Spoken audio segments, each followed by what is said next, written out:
Nah, untuk contoh yang kedua, kalian bisa buka buku paket matematika kalian di halaman 239 nomor 4.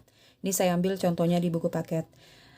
Soalnya, 2 buah bangun di bawah ini sebangun. Nah, ini ya, ada trapesium, trapesium siku-siku, karena ini ada sudut siku-siku. Ini juga siku-siku, ya. 2 buah trapesium siku-siku, jadi bentuknya sudah sama-sama trapesium siku-siku. Yaitu trapesium EFGH, ya. Kemudian diketahui panjang FG-nya 28, EH-nya adalah 16, sudut E ini sudah ketahuan 90 derajat karena siku-siku, F juga pasti 90 derajat, yang H 120 derajat, G besarnya adalah X derajat, belum tahu ya. Kemudian trapesium siku-siku yang di sebelah kanan namanya adalah ABCD. Panjang AB 20 cm, BC 35 cm. A ini pasti 90 derajat karena ada tanda siku-siku. B juga 90 derajat karena siku-siku. Sudut C Z derajat belum diketahui. Sudut D Y derajat belum diketahui. Nah, di sini kedua buah bangun datar ini sudah pasti sebangun karena diketahui di soal. Jadi kita tidak harus membuktikan lagi ya. Seperti contoh soal pertama tadi kan belum tahu itu sebangun atau tidak. Jadi kita buktikan dulu. Tapi kalau contoh ini tidak perlu dibuktikan karena sudah dikatakan bahwa dia sebangun. Nah, yang ditanyakan adalah unsur-unsur yang belum diketahui seperti sisi EF belum diketahui, kemudian sisi HG juga belum diketahui, kemudian di sini AD belum diketahui, kemudian DC juga belum diketahui. Kemudian yang B ditanyakan sudut-sudut yang belum diketahui. Sudut G X derajat, sudut C Z derajat, dan sudut D Y derajat. Oke. Jadi kita akan cari dulu. Ya, berapa unsur yang ditanya.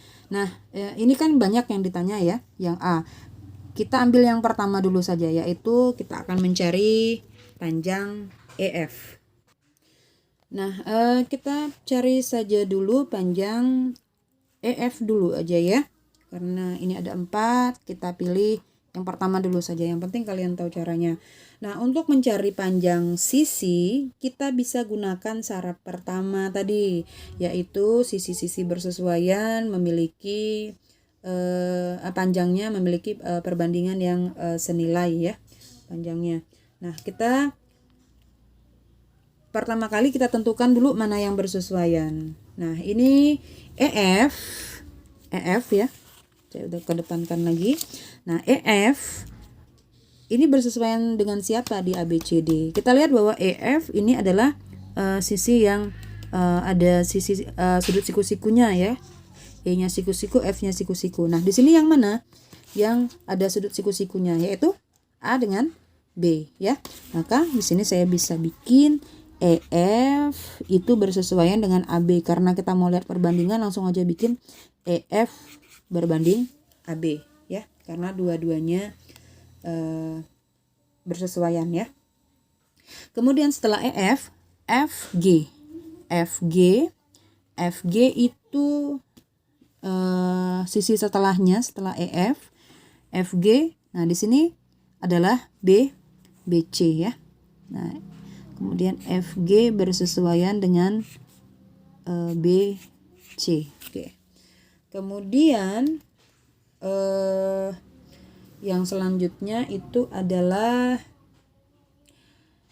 sisi GH. Nah, ini adalah sisi miring. Sisi GH adalah sisi miring. Dia bersesuaian dengan sisi miring juga pada ABCD, yaitu sisi CD. Oke, CD atau DC sama ya. Saya bikin DC saja lah ya, karena di sini ditanya DC. Kemudian yang terakhir nih, sisi setelahnya adalah sisi HE atau EH sama ya. Jadi saya bikin HE misalnya, dia bersesuaian dengan ini ya, AD, sisi yang pendek. Nah, ya. Yang penting langkah pertama kalian tahu dulu mana sisi yang bersesuaian, kemudian bikin perbandingannya karena kita mau lihat perbandingannya. Oke. Nah, ini sudah ada 4 perbandingan sisi yang bersesuaian. Nah, kita akan pilih 2 saja. Nah, bagaimana cara memilih 2 dari 4 ini? Pertama, pilih yang mau kita cari. Karena kita mau cari EF yang ditanya, maka kita pilih perbandingan yang ada EF-nya. Jadi ini adalah saya pilih EF berbanding AB. Sekali lagi kenapa pilih ini? Karena kita mau mencari EF ya. Kemudian sama dengan karena kita pilih 2, jadi kita pilih satu lagi. Yang satu lagi usahakan pilih perbandingan yang kedua-duanya diketahui. Nah, di sini FG diketahui 28, kemudian BC diketahui 35. Jadi yang ini ya, FG diketahui, BC diketahui, maka kita pilih yang ini saja ya. Kita pilih perbandingan yang kedua-dua unsurnya diketahui. Ini jadi FG berbanding BC. Nah, jadi kita pilih 2. Nah, setelah itu kita masukkan nilai yang sudah diketahui. EF belum tahu, kita karena masih mau kita cari EF. Kemudian AB di sini adalah nih ya, saya tarik lagi di sini. AB tadi adalah 20 ya. Maka kita masukkan di sini 20 sama dengan, nah kita lihat lagi FG. FG tadi adalah nih ya. FG 28, AB 20 ya. Jadi FG-nya adalah 28. Kemudian bukan AB ya, BC ya. BC-nya adalah 35. Salah saya tadi ya. BC 35. Nih. BC-nya ya 35. Atau lebih jelas kalian buka dulu buku paketnya, lihat soalnya. Nah, setelah ketemu seperti ini, yang kita lakukan kalau ketemu 2 buah pecahan dipisahkan sama dengan, cara menghitungnya adalah kalian bisa kali silang. Yang atas kali bawah, bawah kali atas. Jadi EF ini akan saya kalikan dengan 35. Nah, 20 akan saya kalikan dengan 28. Oke, gitu. Kemudian kita hitung karena kita mau cari EF, kita sisakan EF saja di sebelah kiri. Ini akan jadi 20 kali 28, karena ini kali pindah ruas jadi bagi 35. Oke, mudah-mudahan jelas.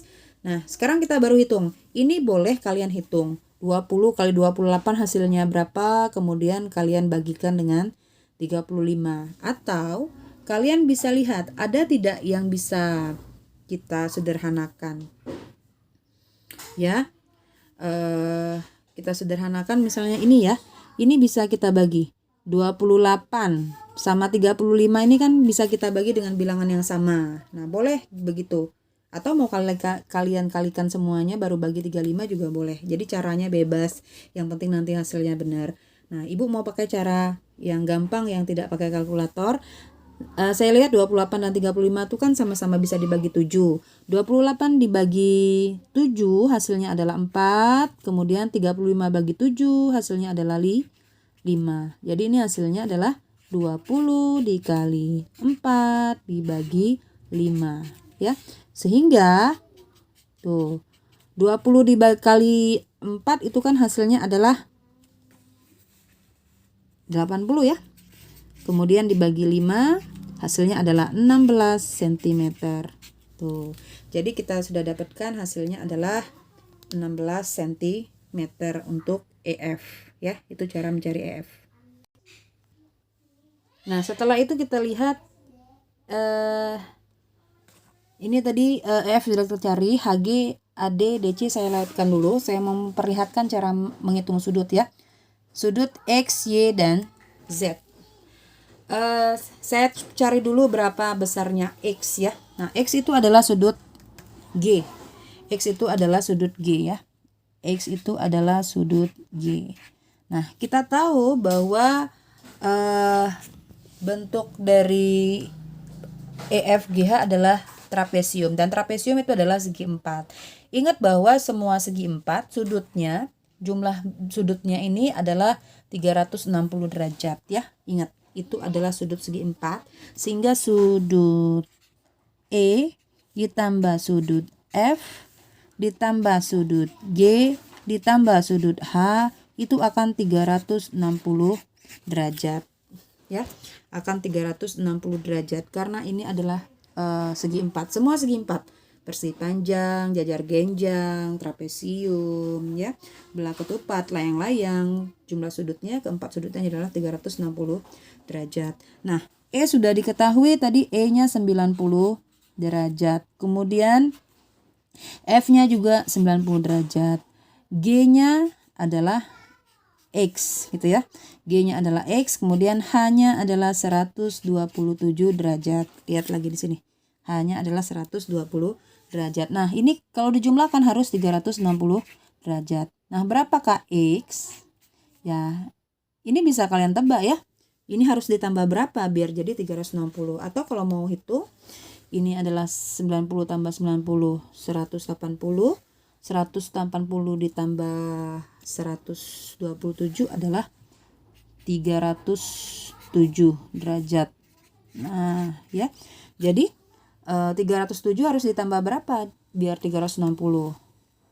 Ditambah 53 ya. Karena 53 ditambah 307 adalah 360, atau boleh cari begini, 360 derajat dikurang 307 derajat adalah 53 derajat. Nah, sudah dapat bahwa nilai X adalah 57 derajat.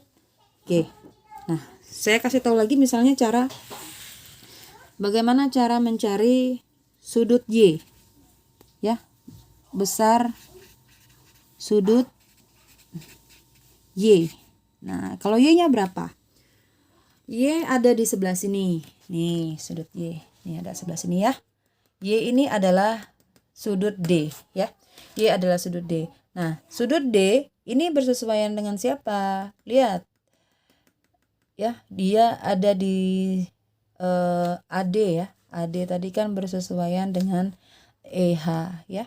Nah, jadi E-nya tadi 90, maka H-nya bersesuaian dengan D ya. Jadi sudut D bersesuaian dengan sudut H gitu ya. Jadi sudut Y itu adalah sudut D, itu kan? Jadi sudut D itu bersesuaian dengan sudut H. Jadi karena bersesuaian, karena dia sebangun, maka besarnya akan sama, sudut H ya.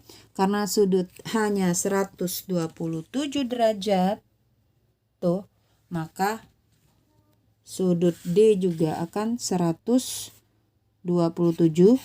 derajat ya. Sehingga nilai Y, karena Y adalah sudut D, adalah 127 derajat. Oke, semoga ada yang bisa dipahami dari penjelasan Ibu pada hari ini.